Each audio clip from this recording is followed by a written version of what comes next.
Cosmological arguments. Cosmological arguments are, as the name implies, attempts to infer the existence of God from the existence of the cosmos or universe. Such arguments may take as their starting point the existence of the universe as a whole, the existence of particular objects, or the existence of even one individual object. These arguments are sometimes called first cause arguments because they attempt to infer that God must exist as the first or ultimate cause of the universe. The historical roots of the cosmological argument go back to the Greek philosophers Plato and Aristotle, but it was more fully developed in the medieval period by Thomas Aquinas and Duns Scotus. Of the 5 arguments for God's existence given by Aquinas in his Summa Theologica, the first 3 appear to be versions of the cosmological argument. In the early modern period, Samuel Clarke and Gottfried Leibniz defended their own versions. In the contemporary discussion, the argument has been defended by Richard Taylor and Richard Swinburne, among others. Swinburne defends the argument in a somewhat novel way by treating it as an inductive argument or probability argument rather than a strictly deductive argument. We have already noted a distinction between versions which take as a premise the existence of the universe as a whole and those which take as their starting point the existence of some part of the universe. These we will term whole arguments and part arguments, respectively. In addition to this, it is important to distinguish between versions of the argument that presuppose that the universe had a beginning in time and those which do not. The former version we will call temporal arguments, while the latter we will call non-temporal arguments. Temporal versions of the argument contend or assume that the universe had to have had a beginning, a first moment of existence. A cause is necessary to explain its existence in that first moment, and God is inferred to be that cause. In these versions, God is the first cause in a temporal sense. He is the one who began the series of events we call the universe, by bringing into existence the initial objects that compose the universe. By itself, this argument seems to demand only a deistic conception of God, but someone who holds to it can accept theism consistently by claiming also that God continues to be involved in his creation. That the universe had a beginning in time has been argued in various ways.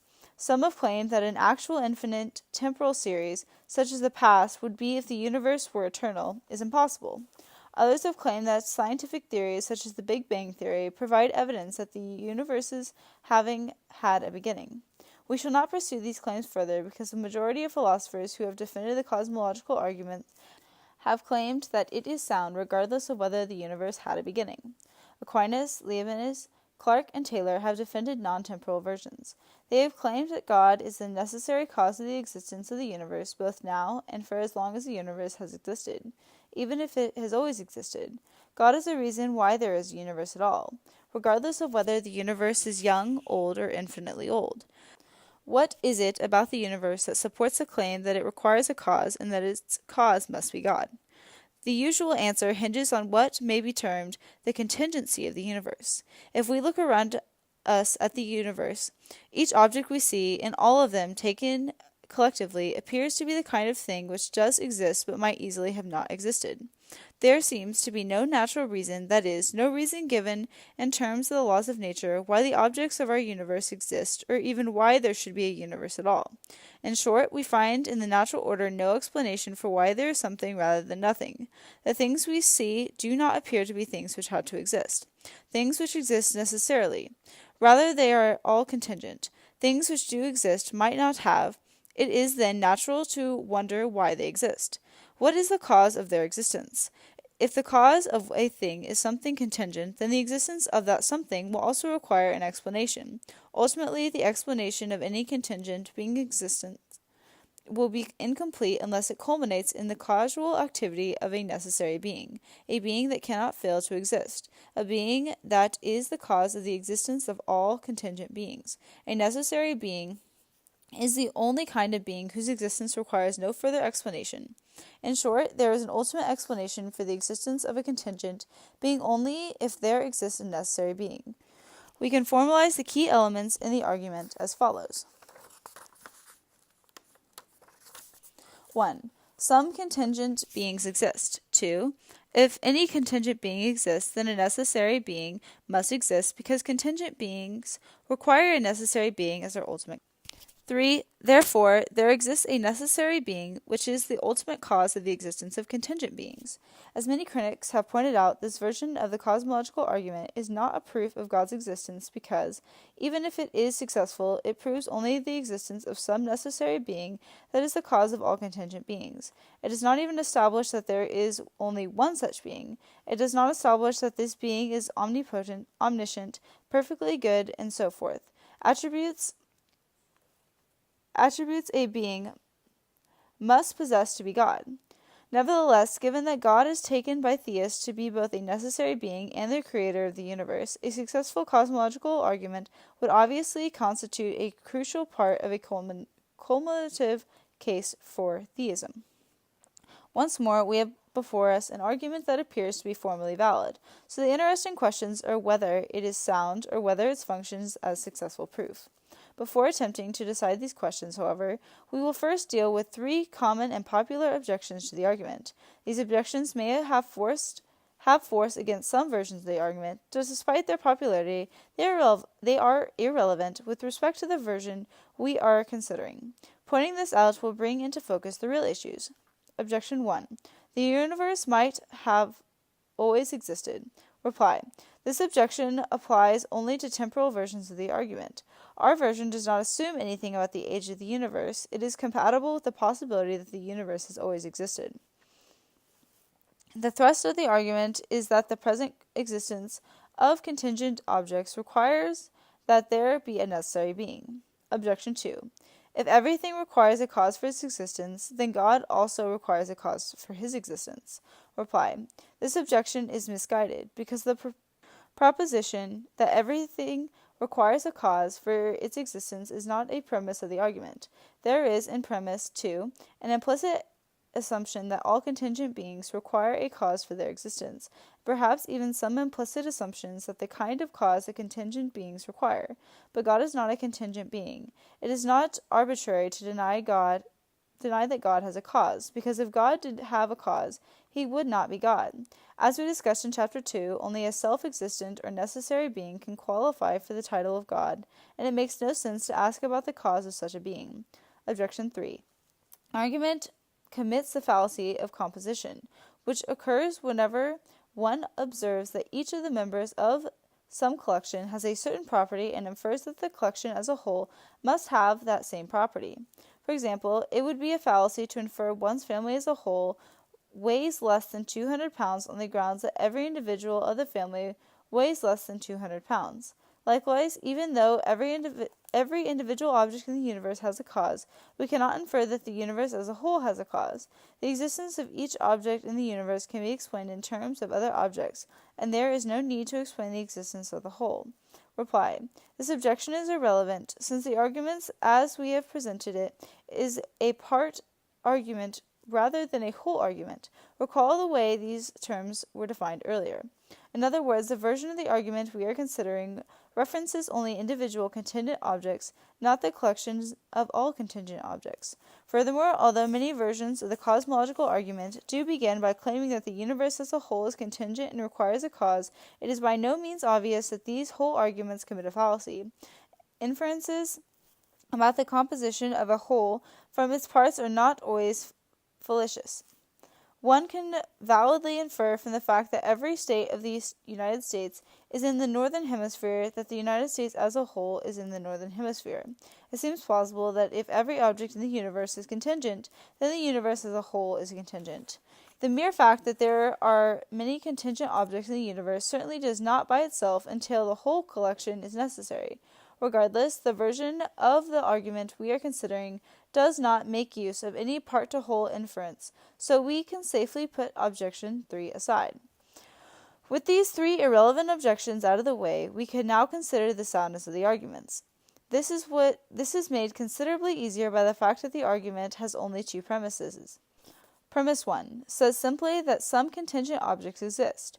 This seems highly plausible, but it has not been accepted by everyone. Some people might want to hold that the matter or energy in the universe is eternal. Particular objects come and go, but according to the law of conservation of mass energy, the material of which they are composed is neither created nor destroyed. So far, this is not a real objection to the argument, which is consistent with the eternality of the matter in the universe.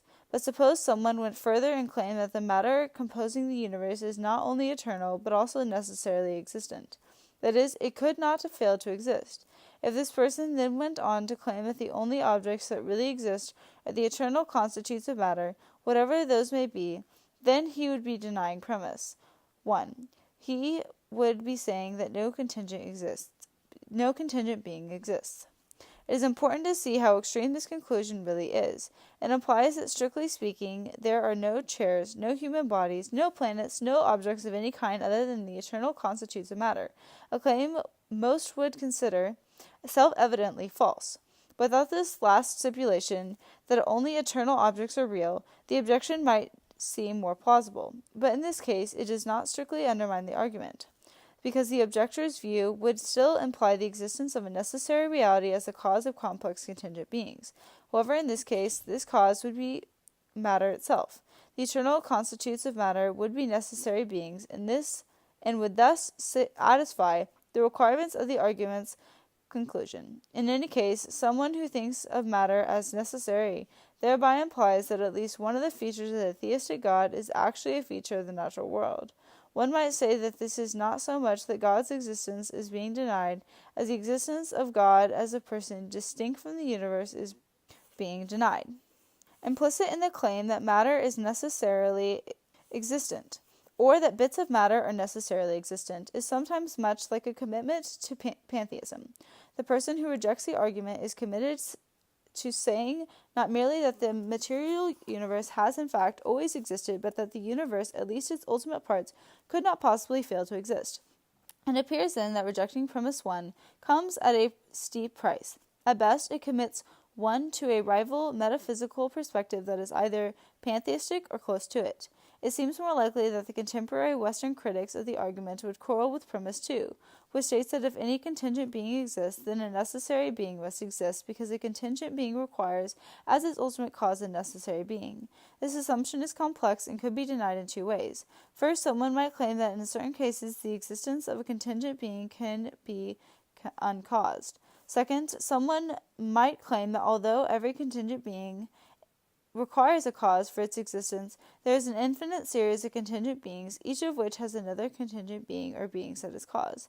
In summary, one can reject premise 2 by claiming either that some contingent beings have no cause, or that there is an infinite series of contingent causes.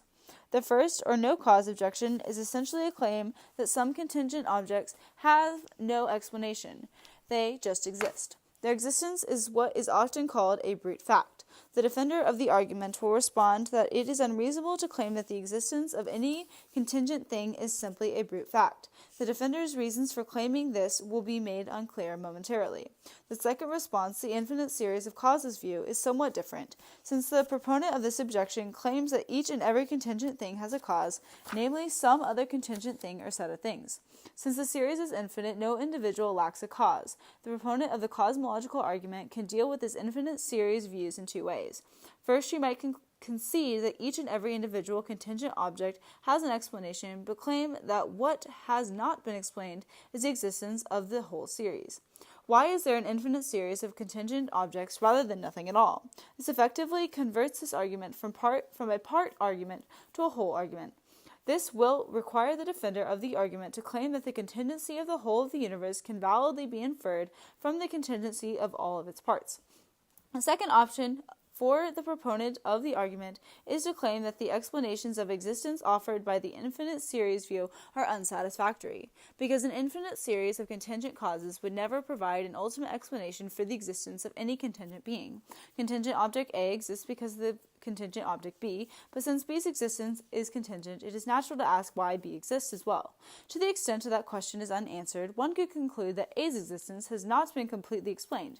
This does not mean that the explanation is not complete enough for ordinary practical purposes, but it does mean that the explanation is in some sense incomplete.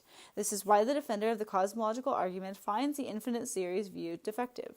To postulate an infinite series as an explanation for the existence of a particular contingent object is really to admit that no final determinate explanation can be given. In this way, the infinite series view turns out, at bottom, to share something in common with no cause view.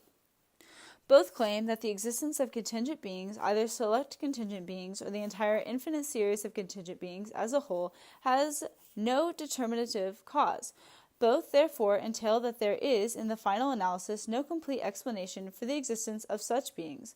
The proponent of the cosmological argument, on the other hand, accepts some version of what is called the principle of sufficient reason. She holds that there must be a final adequate explanation, both for the existence of every particular contingent being and for the entire series of contingent beings. The existence of contingent beings, either individually or collectively, cannot be a brute fact, since such beings do not themselves explain their existence. The person who denies premise 2 of the argument is therefore denying the principle of sufficient reason. He's claiming that at least some contingent objects have no ultimate reason for being. They just exist. Once more, it is evident that rejection of the argument carries with it a price. The typical motivation for rejecting the cosmological argument is that one prefers a rival metaphysical system, most likely naturalism, the view that the natural order exists on its own. The naturalist rejects the argument by claiming that the existence of contingent beings is ultimately just a brute fact. Provisional and partial explanations of why some beings exist can be given in terms of other finite beings, of course, but no final explanation can be given of why there should be such things as finite beings at all. This is the price tag for being a naturalist. If we ask, why are there any beings at all, the naturalist will answer either that there is no reason or that the question is a meaningless one which cannot be answered. Some naturalists have taken the latter position. Others, particularly some of the atheist existentialists, have taken the former. Writers such as Jean-Paul Sartre and Albert Camus have described the world as absurd, meaning that no reason can be given for its existence. The world is the sort of thing which ought to have an explanation, but does not. Is a cosmological argument rationally convincing? It may be to some people. Many people have had powerful experiences of what may be called the contingency of things in the universe, including their own existence. Although our familiarity with finite objects may indeed breed contempt or at least a lack of wonder about them, most people can recall experiences in which they have suddenly become aware of the enormous oddity that anything exists at all, or the oddity that just these particular things exist. We might call these experiences of cosmic wonder. It may be that one evaluation of the cosmological argument turns heavily on how such experiences are interpreted and evaluated. If one dismisses the experience as meaningless, trivial, or neurotic, one will dismiss the question, why do things exist, as meaningless, trivial, or neurotic. If one accepts the experience as significant, then one will admit that the question posed by the cosmological argument is meaningful. One can meaningfully ask, why is there a universe? Here the debate will turn on whether humans have a right to expect an answer, whether the universe in some sense must make sense. This is, in effect, the question of whether the principle of sufficient reason is true. There may be no way of proving that the question does indeed have satisfactory answer.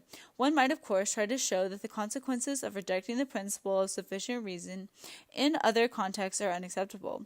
Hence, if by proof we mean an argument that is rationally convincing to everyone, the cosmological argument certainly fails. But it does powerfully evoke and articulate the theistic view of the relation that holds between God and the contingent beings. The person who finds meaningful the question, why is there anything at all, and who is unwilling to accept that there is no satisfactory answer to the question, may very well find the argument convincing. Certainly, the argument helps us to better understand the nature of theism and how it differs from rival views. It helps us to see that the question of whether God exists is not a question like, is there a Loch Ness Monster? The question about God is not merely a question about another entity, but rather a question about the character of the universe as a whole. The rejection of the cosmological arguments implicitly carries with it a commitment to a rival metaphysical view, such as pantheism or naturalism. Ultimately, the question is not can God's existence be proved, but rather which metaphysical view is most plausible. A theist may find the argument helpful in defending her conviction that theism is indeed a reasonable way of viewing the universe. It is worth reiterating how limited a conclusion the cosmological argument reaches. By itself, the argument only seems to show the existence of a necessary being that is the cause of the universe. While this does include some key elements of the theistic conception of God, it obviously leaves out quite a few important ones. The conclusion is compatible with many views of God. So, even if it is successful, the cosmological argument hardly constitutes more than an entering wedge into the knowledge of God. If someone accepts the conclusion, the proper attitude for him to adopt is surely a desire to learn more about God. Such a person should show an alert sensitivity about how he may obtain additional knowledge of God. Teleological arguments. In a broad sense, a teleological argument is a cosmological argument. It, too, begins with the existence of the cosmos. It begins, however, not merely with its existence, but with its character as a cosmos, an orderly universe. It is often referred to as the argument from design. Like the cosmological argument, the teleological argument finds its roots in classical Greece, and it is clearly present in medieval times as the fifth of Aquinas' 5 ways of proving God's existence. In terms of popularity, however, the heyday of the argument has the 18th and early 19th centuries. A particularly famous version was developed by William Paley, an English theologian. In the contemporary discussion, the argument has been defended by Richard Taylor, F.R. Tennant, and Richard Swinburne. Tennant and Swinburne particularly have developed the argument not as a strict deductive proof, but as an attempt to show the probability of theism. The teleological argument begins from the fact that the natural world appears to exhibit purposive order or design, and infers that its cause must therefore be an intelligent designer. Aquinas' version of the argument is a good illustration. The fifth way is taken from the governance of the world. We see things which lack knowledge, such as natural bodies, act for an end, and this is evident from their acting always, or nearly always, in the same way, so as to obtain the best result. Hence, it is plain that they achieve their end not fortuitously, but designingly. Now, whatever lacks knowledge cannot move towards an end, unless it be directed by some being endowed with knowledge and intelligence. As the arrow is directed by the archer, therefore some intelligent beings exist by whom all natural things are directed to their end, and this being we call God. Aquinas here claims that many entities in nature act for an end, or a telos. He does not give any examples, but is not hard to do so. Most animals, for example, appear to be self-regulating mechanisms, designed to maintain their own existence and reproduce themselves. Many of the parts of the animals contribute to this overall goal by realizing some more particular end or goal. Lungs exchange oxygen for carbon dioxide. Hearts pump blood throughout the body. Aquinas mentions 2 features present in nature that together employ design. The first is order. Things in nature act always or nearly always in the same way. The second feature is value.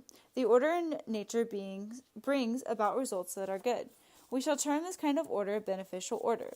Clearly, Aquinas thinks that a regular, orderly process which achieves a beneficial result is evidence that one is dealing with intelligent design. Beneficial order, he says, does not occur by chance. How does Aquinas know this? Why couldn't orderly processes which bring about beneficial results be the product of chance? Contemporary defenders of the argument, such as Taylor and Swinburne, have admitted that it is not logically possible for these arguments processes to occur by chance. Thus, on their view, the argument fails as a strict deductive proof. However, although it is perhaps possible for such results to occur by chance, that is, they claim implausible or improbable. Hence, the argument shows that the probability or plausibility of theism, that is, theism provides the most likely explanation of the evidence that we observe.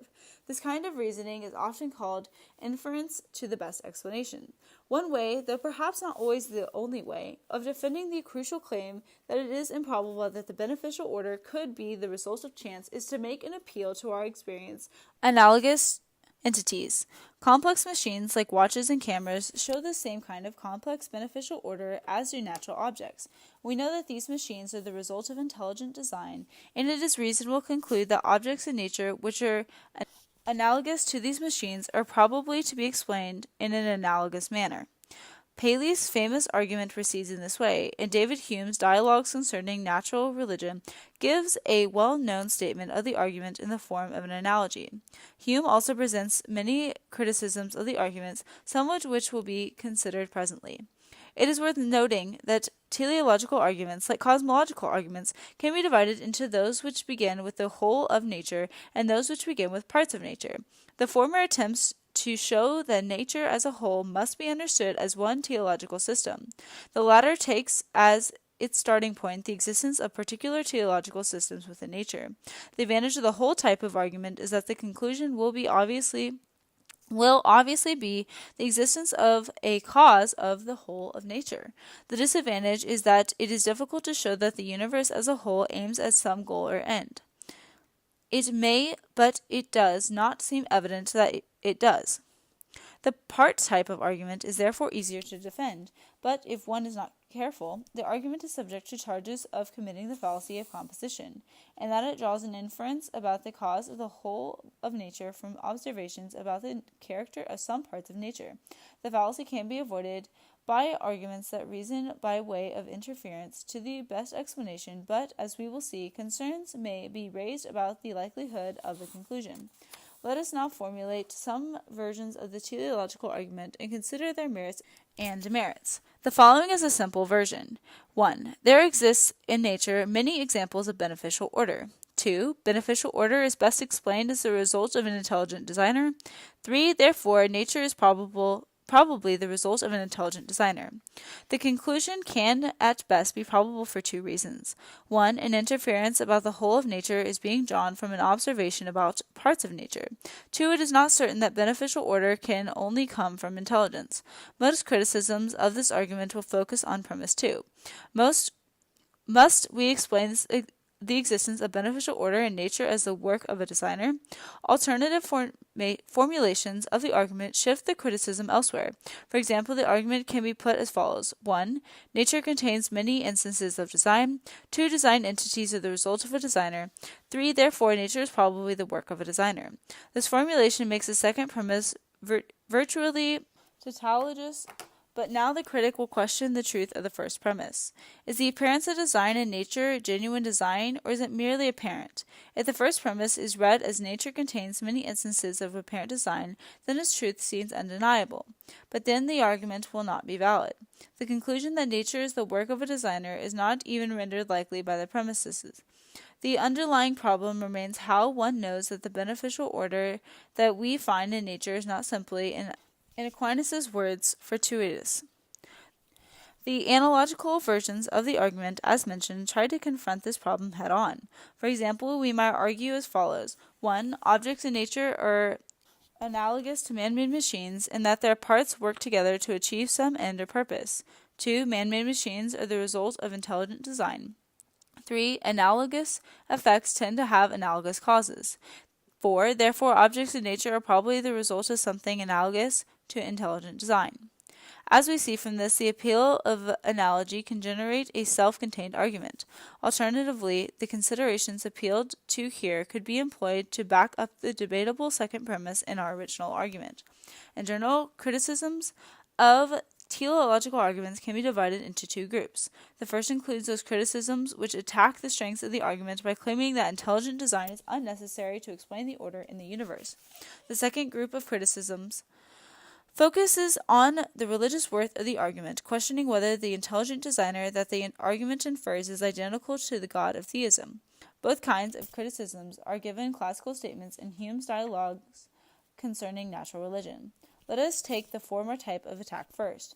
Hume considers the argument mainly in its analogical form. Hence, many of his criticisms center on the strength of the analogy between the natural order and human machines. He objects, for one, that the universe is too singular a phenomenon to form hypotheses about its cause. Since we have no experience of universe making, we have no way of testing alternative hypotheses about its cause. However, if Hume were right here, then no argument from analogy would have any value. For Hume is in effect claiming that we cannot trust an analogy unless we have repeated direct experiences of what we are making an analogical inference about.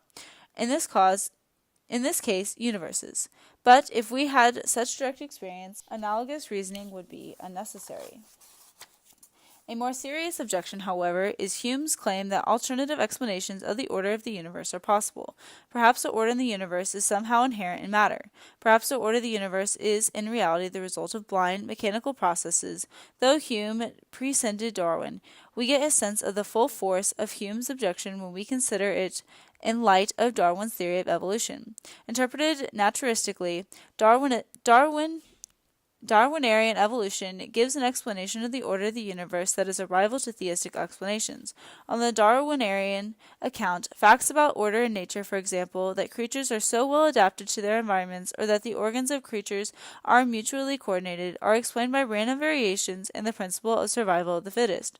Without delving into details, the basic idea is this: a certain amount of random variation occurs in nature. In contemporary terms, one common way this variation comes about is through the genetic recombination that occurs when organisms that reproduce sexually pass on their genetic material to their offspring. When a variation occurs that gives a creature some edge over its competitors, it will be more likely to survive to reproductive age and thus be able to pass on to its offspring the favorable change encoded in its genetic makeup. Given enough time, what appears to be design can be explained mechanistically. Clearly, it is popularity of evolutionary theory more than anything else which has eroded the credibility of traditional teleological argument. To this evolutionary challenge, 3 lines of response are possible. First, have directly attacked the theory of evolution itself, arguing that a kind of divine creation from scratch provides a superior scientific explanation.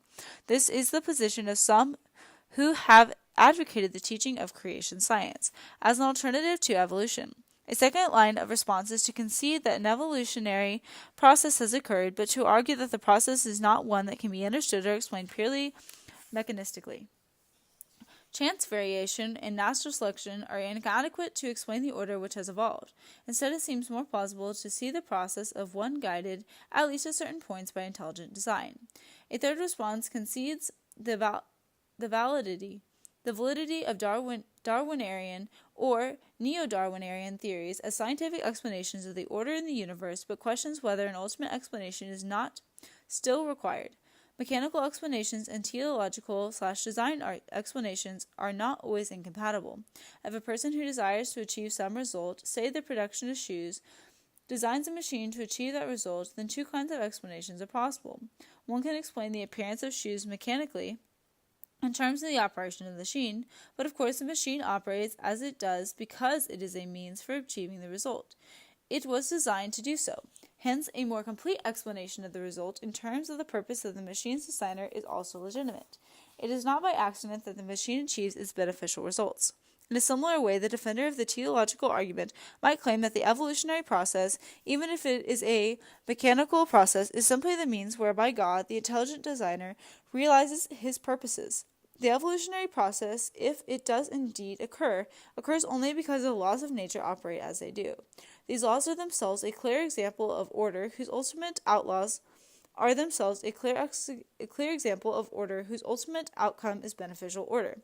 The defender of the teleological argument can therefore claim that evolution in no way lessens the beneficial order of the universe or the need to explain the order, rather than evolution simply increases our understanding of the complex and ingenious means whereby the designer God realizes his purposes. In evaluating this third kind of response, the question we must ask is whether the basic order of the universe, the natural laws which have operated to bring about the apparent design in nature, if evolution is true, is a brute fact.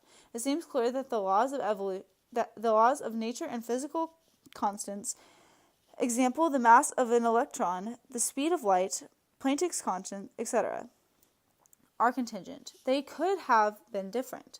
Why then do we have the laws that we do? The critic of the argument seems forced to claim that no explanation can be given. But to the defender of the argument it seems arbitrary and implausible to say that such laws are simply brute facts. Recent developments in theoretical physics seems to substitute the defender's incredulity. Physicists are now able to calculate what the universe would have been like in certain respects had one or more of these laws or physical constants been different. What they tell us is that had certain values been even minutely different, the emergence of life by evolutionary or any other conceivable natural means would have been impossible. In fact, the odds of a single universe just happening to have a combination of such values that makes the emergence of life possible are infinitesimally small. For this reason, it seems to many that the universe has been fine-tuned, that is intentionally designed for the eventual emergence of living beings like ourselves. Fine-tuning arguments have reinvigorated discussions of the argument from design, once regarded by many to have been decisively put to rest by the Darwinian theory of evolution. Critics of the new design argument are not without reply, however. Some point out that while the probability of a single universe just happening to have the right values for life is indeed very small, if there are many actual universes, perhaps infinitely many, each with different laws of nature and physical constants, then it was all but inevitable that at least one would have the right combination that allows life to emerge in it. That universe, of course, is our own. There are several ways this possibility might obtain. Perhaps the history of the universe is an eternal cycle of one big bang following eventually by a big crunch, followed in turn by another big bang, and so on ad infinitum, with each bang randomly generating a different set of laws and physical constants for the subsequent universe. Or perhaps our universe is but one of an infinite number of casually and spatiotemporally isolated universes, each with its own unique set of laws and physical constants. So long as these possibilities cannot be ruled out, the design argument remains inconclusive. To say that it is inclusive, however, is not to say that it is without rationally persuasive force. Once again, the argument from design, like any good theistic argument, demonstrates that there is a price to be paid in rejecting its conclusion. The price that an atheist seems forced to pay in this cause is this: she must claim that there is in fact, in one form or another, an infinite number of actual universes, each with different physical laws and constants. In addition to being a seemingly wild claim, the problem with this view is that it is, at present at least, highly speculative and unsubstantiated by empirical evidence. This is a serious problem for a naturalist, who typically prides herself in holding to a thoroughly scientific worldview. The naturalist is forced to make a claim about the physical world that receives no empirical support and is instead motivated by ideological reasons, in particular desire to retain her naturalism. In this way, the teleological argument pushes the naturalist to make a profession of faith that belies her ostensive commitment to science. This seems a high price to pay indeed. Furthermore, the fine-tuning argument would likely retain much of its force even if there were substantial empirical evidence to support the many-universe theory. This is so because in the most plausible version of the theory there is or was some process that generates multiple universes, but on this way it would have to be the case that the conditions were just right for the many-universe generator to be able to work. But why, we should ask, were these favorable conditions in place, given that there could have been other unfavorable conditions in place, instead, in which case there would not have been many universes? And the explanatory need for an appeal to design apparently remains even on certain versions of the many-universe hypothesis. So we conclude that although the teleological argument is not conclusive in the sense of being rationally convincing to everyone who considers it, it does not have considerable force if understood as an attempt to show that the hypothesis of a designer is plausible. But what about Hume's second act of objections? As we noted previously, Hume also objects to the argument on religious grounds.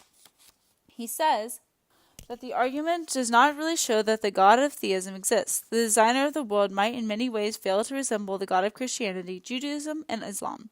The designer might not be truly omnipotent in power, knowledge, or goodness, but limited in various ways. And indeed, says Hume, the designer might not be a single being, but a committee.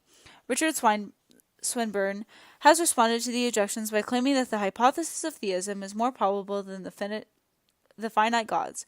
Hume considers, because theism is simpler, the fact that the laws of nature which bring about the order of the universe seem universal points to one cause rather than many. Swinburne says that it is simpler to hypothesize a God with infinite power and knowledge than a God with great, though limited, powers. The hypothesis of a limited God would inevitably raise the question of why this being has just the amount of power and knowledge that he does, a question that would be unanswerable. But even as Swinburne is right, Hume's objections do, nonetheless, diminish the certainty of the conclusion of an argument which was only probable in the beginning. But this simply shows that the teleological argument, like the cosmological argument, is limited in what it conveys about God. A reasonable person who accepted the argument would hardly be content with the knowledge of God thereby gained. But he would be eager to learn more about God. Natural theology, even if successful, is not supposed to give the kind of detailed knowledge of God to be gained from possible special revelations and religious experiences. To a certain extent, however, the defects of the cosmological and teleological arguments cancel each other out. The cosmological argument concludes that a necessary being who is the cause of the universe must exist, but it does not on its face show that this cause must be personal. The teleological argument attempts to show that the cause of the universe must be intelligent and therefore personal, and it does not on its face show that this being must be a necessary being. Clearly the two arguments complement each other, and therefore could be viewed not as separate arguments, but as part of a general cause for the plausibility of theism. Someone might claim, of course, that the conclusions of the two arguments refer to two different beings, and that the arguments thus cannot be used together. Here one could reply in the spirit of Swinburne that this seems logically possible, but not plausible. It seems far-fetched to suppose that the being responsible for the existence of the natural order would not also be ultimately responsible for its special pervasive characteristics. Nevertheless, if one asks whether the teleological argument is the proof of God's existence in the sense of being rationally convincing to all, the answer must surely be negative. But perhaps that conclusion merely shows how high are the standards set by this notion of proof, so high perhaps that a proof of theism is in principle unattainable. Perhaps no significant claim in philosophy can be proven in this sense. If this is so, the failure to prove God's existence surely is no point in favor of atheism. The roots of the moral arguments. The roots of the moral argument go back philosophically to Plato's conviction that the source of all reality and truth must be the form of the good, and religiously to the biblical teaching that moral obligations must be understood in terms of their connection to God's requirements of us. Although not popular among philosophers, this argument probably is more convincing to ordinary people, non-philosophers, than any other. The voice of conscience is still regarded by many as the voice of God. The fact that the argument is not so popular among philosophers as it is among non-philosophers might appear to count strongly against it, but this may not be so. Fashions come and go in philosophy as in any other field, so the fact that an argument is not currently fashionable is not itself terribly significant. It is plausible to think, however, that if there is a God, and if it is important for human beings to know about him, then God would make it possible for ordinary people to know about him. That the moral argument is often convincing to unsophisticated people, while not itself impressive evidence for its truth, certainly does not count against it. Kant developed a type of moral argument in the late 18th century, but his argument was unusual in several ways. Kant did not claim that the existence of morality was theoretical evidence for the truth of theism, but rather that the situation of a human being who is under moral obligation as a rational, practical being makes it necessary for that person to postulate God's existence. The underlying insight seems to be this: if it is unreasonable to try to realize moral ideals in the universe, if the universe and the laws whereby result in it are achieved are indifferently to morality.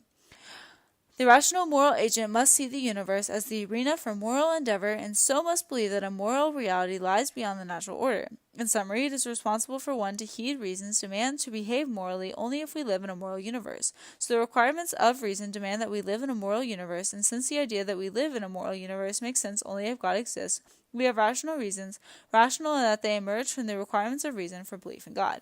More theoretical versions of the moral arguments were popular in the late 19th and 20th centuries. One of the most popular presentations of the arguments is found in the apologetic work of the British professor of English C.S. Lewis, who employed the argument in his book Mere Christianity, as well in other places. Like the teleological argument, the moral argument is best construed as an argument for God's existence by way of interference to the best explanation. The basic idea is that God's existence provides the most probable or plausible explanation of a certain fact. And in this case, the existence of moral obligations, a simple version might go like this. 1. Probably unless there is a God, there cannot be objectively binding moral obligations. 2. There are objectively binding moral obligations. 3. Therefore, probably there is a God. Many people find that the argument unconvincing because they reject premise 2, claiming that there is no objectively binding moral obligations. Propositions like a person is obligated to tell the truth even when it does not benefit him can, of course, be interpreted in a variety of ways. One of the more popular views is that a cultural relativism, which interprets moral obligations in terms of social approval and disapproval. Every society approves and disapproves of particular actions and expresses that approval and disapproval by training the young to think of those actions as right or wrong. Which acts are designated right or wrong differs from culture to culture. Therefore, there are no transcendent moral obligations for God's existence or his requirements to explain. Morality is completely a product of human culture. Cultural relativism faces some severe problems. First, it may be that the cultural relativist exaggerates the degree of relativism found among different cultures. There are widespread similarities in basic moral beliefs in cultures all around the world. This is particularly true if one recognizes that a great deal of what appears to be moral disagreement may actually be disagreement about non-moral facts. Two cultures might agree that it would be a bad thing to kill and eat the members of one's family, but one culture might believe that one risked doing so in slaughtering and eating a cow, who might be the reincarnation of a deceased loved one, while the other culture believes that there is no such possibility. Hence, one culture regards the eating of beef to be immoral, while the other does not. In this case, the disagreement is not about the moral cause of whether it is permissible to kill and eat one's loved ones, but rather the factual issue of whether reincarnation of a certain variety is true. More to the point, though, the existence of moral disagreements among cultures, regardless of how prevalent it is, does not entail that there is no objective moral truth. Suppose culture X says that action A is right, and culture Y says action A is wrong. Why should we conclude that that A is neither objectively right nor objectively wrong? Would it not be more reasonable to infer that one culture is right and the other culture mistaken? Alternatively, both cultures could be mistaken or partially right. In any case, relativity in moral beliefs and practices does not imply that moral truth is relative. The most serious problem with cultural relativism is that it makes it impossible to evaluate cultures morally. Since there is no higher moral standard than culture, one cannot criticize as immoral that is approved in a particular culture, even if the culture approves of infanticide, racism, or genocide. To see how disturbing this is, consider a culture such as Nazi Germany. Who can accept the claim that Hitler, who acted within the standards of Nazi culture, was not immoral? Cultural relativism also makes the whole idea that it is possible for some practices to be truly better than others. Another popular way of rejecting our second premise is to accept an even more extreme relativism, individual relativism. On this view, whatever the individual accepts as right is right for her, a view which is theoretically different but has the same practical result is ethical emotivism. The emotivist says that there are no real, that is, objectively binding moral obligations. When a person says that an act is wrong, she is not stating a fact, but only expressing her individual emotions or attitude about the act. It is extremely difficult in practice to hold consistently to any form of relativism or emotivism. It is easy enough to say that there are no real moral obligations, but most people cannot help believing that when they are wronged by someone else, the act is really wrong. If a person maliciously trips you and then laughs because you have cut your lip, it seems to you that the person has wronged you, and that it is an objective fact that he has done so. It is no good to say that the person who tripped you thought the act was right, and therefore for him it was right. The act was wrong, and the person should have recognized this and regretted the act, even if he felt no such emotion. The person who did the tripping is likely to say that the same thing when he is tripped. So far, we have been examining those views that criticize the argument for rejecting premise 2. There are objectively binding moral obligations. What about premise 1?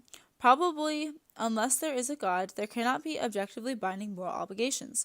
Some non-theists, such as Sartre, have accepted this premise, agreeing with Ivan in The Brothers of Karamazov, that if there is no God, then everything is permitted.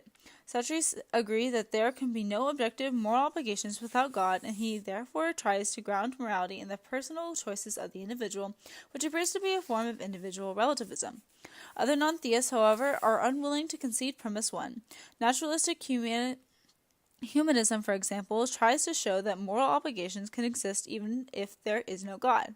This can be done in two ways. One can claim that the existence of moral obligations is simply an ultimate fact which needs no explanation. 2. One can try to give a naturalistic explanation for the existence of moral obligations.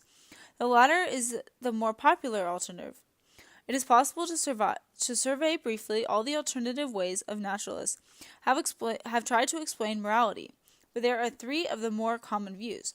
First, moral obligations are grounded in self-interest. Second, moral obligations are grounded in natural instinct. And third, moral obligations can be explained as a result of evolution. We will briefly consider each of the views in turn. The first view basically boils down to the claim that morality pays one should be moral because it is one's own personal best interest to be moral. Because is important here, many alternative views include the claim that being moral is in fact in one's best interest, but deny that there is why one should be moral or that this is the basis of one's moral obligations. On this view, one should be benevolent and honest, for example, because in the long run, if one is cruel or dishonest to others, then they will most likely return the favor. Since one does not want this to happen, one must respect what others want. This view faces two major problems. First, it seems that there are at least a few cases where doing one's moral duty might require sacrifice, such as giving one's life, which could not possibly result in a net benefit for oneself. Assuming, as the naturalist does, there is no afterlife. So morality does not always pay, even if it usually does. Second, what follows from the self-interest view is not that one should always want to be moral, but rather that one should always want to appear to be moral to one's fellows. When one is sure that one can get away with it, there is no reason not to ignore one's moral obligations. Some say that morality is grounded not in what pays off for oneself, but in what is best for all. But that is part of morality. To say morality is grounded in what is good for all is not an explanation of morality, but a statement of what is about morality that is puzzling and needs explanation. Why am I, as an individual, obligated to do what is best for all instead of what it is just for myself? What is best for just myself? The second naturalist position attempts to view moral obligations to help other people as based on natural instincts such as the impulse to feel sympathy for others. Doubtless there are such instincts, but it is hard to see how their existence could be adequate explanation of morality. There are instincts that, regardless of how common or natural they may be, it seems clearly immoral for one to act upon. The instinct towards racial discrimination, for example. In fact, most people seem to experience moral obligations as requiring them frequently to override their strongest instincts. Likewise, other instincts, such as the instinct towards protecting one's child from all immediate pain and discomfort, are such that they seem to be neither wholly good nor wholly bad, and consequently critical reflection is required to determine whether they should be followed in a particular case.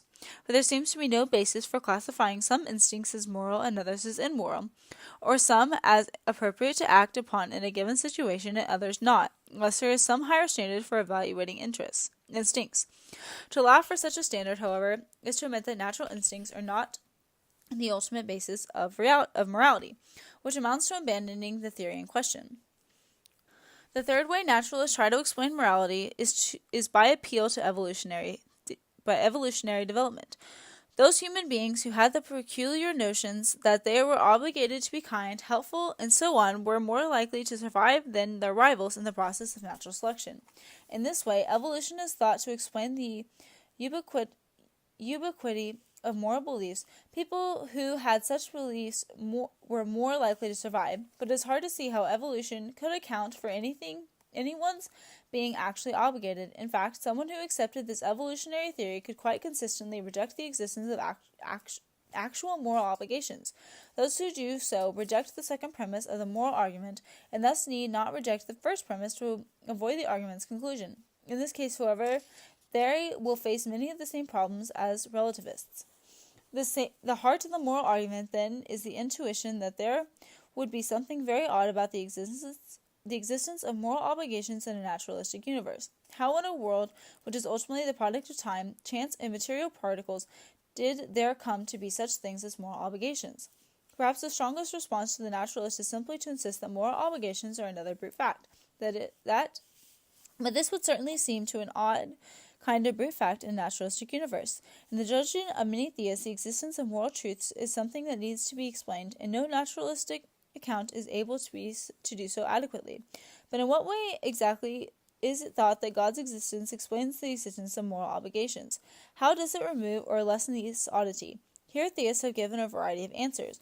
One of the most prominent answers, especially among Protestant Christians, is that moral obligations are grounded in divine commands, such that without God to issue commands, there would be no moral obligations.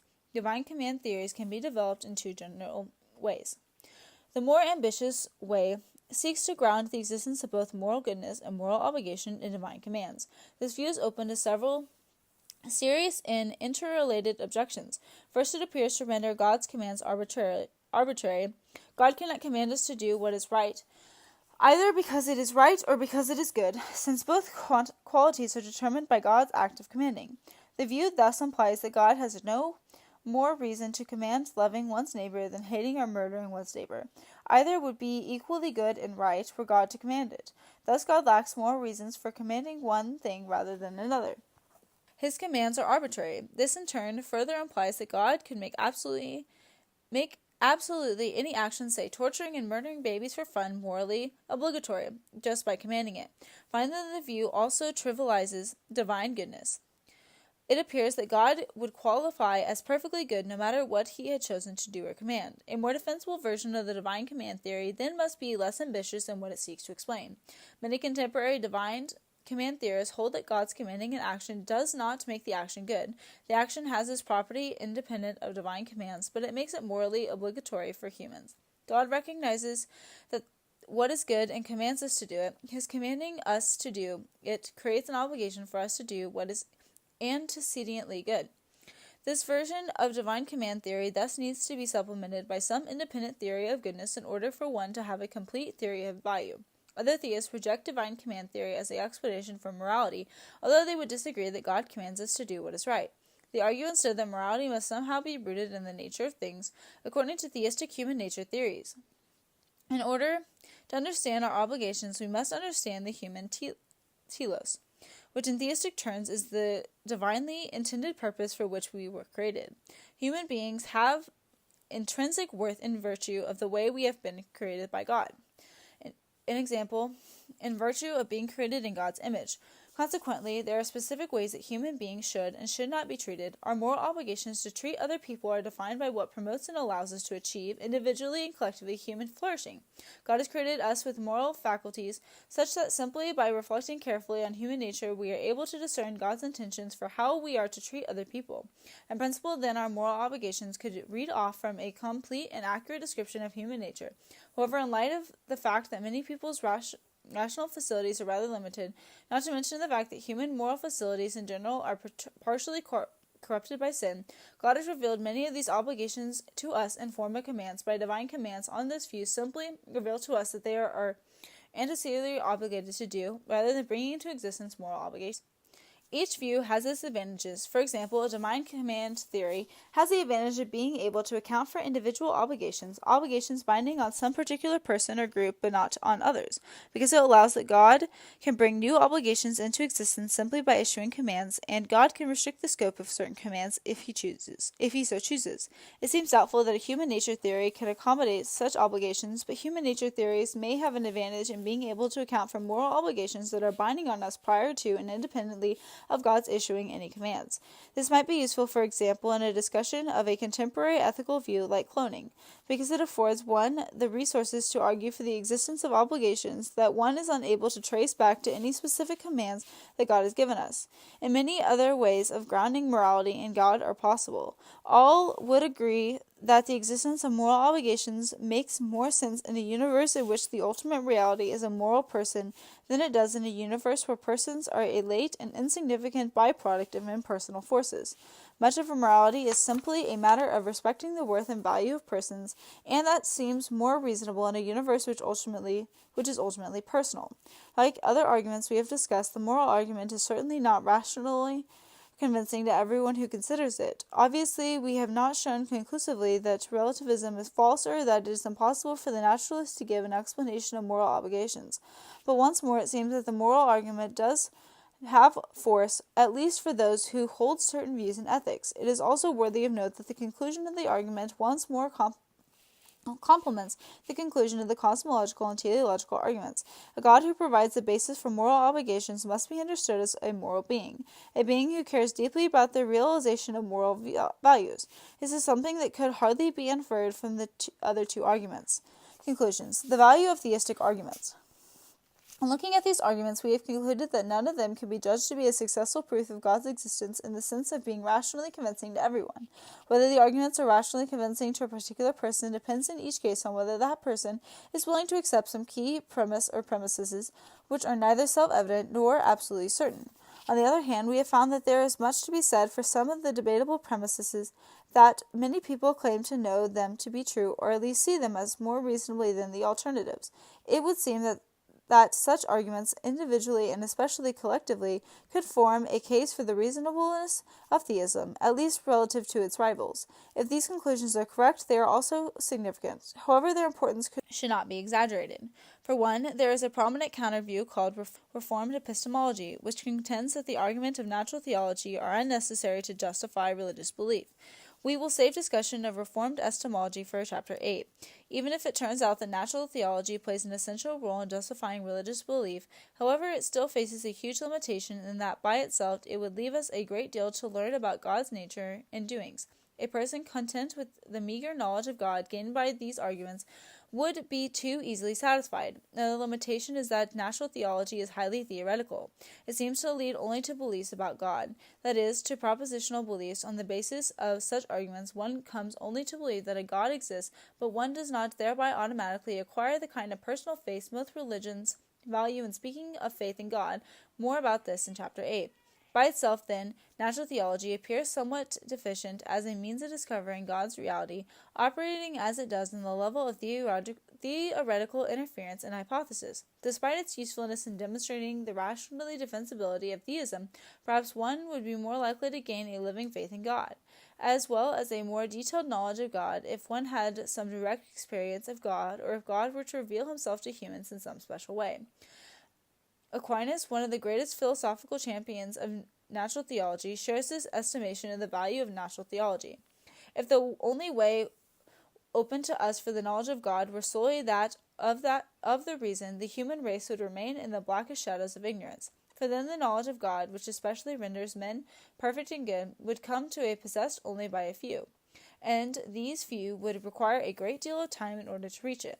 Thus the limitations of natural theology prompt us to consideration of religious experience and special revelation, matters to which we will now turn our attention.